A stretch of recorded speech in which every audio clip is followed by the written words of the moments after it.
PKL season 12 నాలుగో match తర్వాత పవన్ షరావత్ అసలు ఎందుకు కనపడలేదు? Arjun Deswal and Sanjeev Baliyan last league match press conference లో ఎందుకు అలా మాట్లాడినారు? అసలు తమిళ తలవాస్ మేనేజ్మెంట్ లో ఏం జరిగింది? ప్రతి ఒక్కటి ఈ వీడియోలో తెలుసుకునే ప్రయత్నం చేద్దాం. వీడియో ఎక్కడ స్కిప్ చేయకుండా చివరి వరకు చూడు, క్లారిటీగా అర్థమవుతుంది.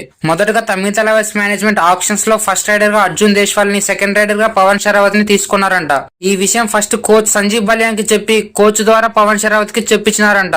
ఇది విన్న పవన్ షరావత్, నాకేం కొత్త ఏమి కాదు సెకండ్ రైడర్ గా ఆడడం. నేను పీకేఎల్ కెరీర్ స్టార్ట్ చేసిందే థర్డ్ రైడర్ గా. నేను బెంగళూరు బుల్స్ జట్ లో ఉన్నప్పుడు నేను థర్డ్ రైడర్ ని. బెంగళూరు బుల్స్ జట్ లో ఫస్ట్ రైడర్ గా రోహిత్ కుమార్, సెకండ్ రైడర్ గా కాశీలింగడ్ గా నేను థర్డ్ రైడర్ గా ఆడేవాడిని. ఒక థర్డ్ రైడర్ గా నా పీకేఎల్ కెరీర్ స్టార్ట్ చేసి ఇంపార్టెంట్ సిచువేషన్స్ లో స్కోర్ చేస్తూ బెంగళూరు జట్ లో ఒక మెయిన్ ప్లేయర్ గా ఎదిగాను. ఇప్పుడు తమిళ తలవాస్ జట్టుకి సెకండ్ రైడర్ గా ఆడడం నాకు ఎటువంటి ప్రాబ్లం లేదంటూ చెప్పుకొచ్చాడు. నన్ను సెకండ్ రైడర్ గా తీసుకున్న తమిళ తలవాస్ మేనేజ్మెంట్ మాత్రం నన్ను కెప్టెన్ గాను, వైస్ కెప్టెన్ గా అర్జున్ దేశ్వాల్ నిర్ణయించింది. కెప్టెన్ బాధ్యత తీసుకున్న నాకు, కోచ్ సార్ కి మా ఇద్దరి మధ్య కమ్యూనికేషన్ బాగా ఉండేది. మేమిద్దరం కలిసి స్టార్టింగ్ 7 సబ్స్టిట్యూట్ ప్లేయర్స్ ని డిసైడ్ చేసేవాళ్ళం. ఎదుటి టీమ్ లో ఉన్న బలం బలహీనతలను బట్టి టీమ్ ప్లాన్ రెడీ చేసేవాళ్ళం. మేమిద్దరం కలిసి రెడీ చేసిన ప్లాన్ లో మేనేజ్మెంట్ చాలా మార్పులు చేసేది. నేను ఇదే విషయం 2-3 సార్లు కోచ్ సార్ ని అడిగిన. అప్పుడు కోచ్ సార్ చేంజెస్ నేనేం చేయడం లేదు, మేనేజ్మెంట్ అలా చేస్తుంది, నేనేం చేయలేనంటూ చెప్పేవాడు. బ్యాక్ టు బ్యాక్ మ్యాచ్ లో ఓడిపోవడంతో టీం పైన, అలాగే కెప్టెన్ గా నా పైన చాలా ప్రెజర్ పడింది. ఇలా జరగడం వల్ల నాకు మేనేజ్మెంట్ కి చాలా మిస్కమ్యూనికేషన్ అయింది. నరేంద్ర కండోలా చాలా ఫిట్ గా ఉన్నాడు, అయినా ఛాన్స్ ఇవ్వడం లేదంటూ పవన్ కుమార్ షరావత్ చెప్పుకొచ్చాడు. ఈ మాటలని రీసెంట్ గా జరిగిన ఒక ఇంటర్వ్యూలో పవన్ కుమార్ షరావత్ చెప్పుకొచ్చాడు. మీరు దీనిపైన ఏమనుకుంటున్నారో కామెంట్ చేయండి. వీడియో నచ్చితే లైక్ చేసి షేర్ చేయండి. మీకు ఎలాంటి కంటెంట్ కావాలో ఇప్పుడే కామెంట్ చేయండి.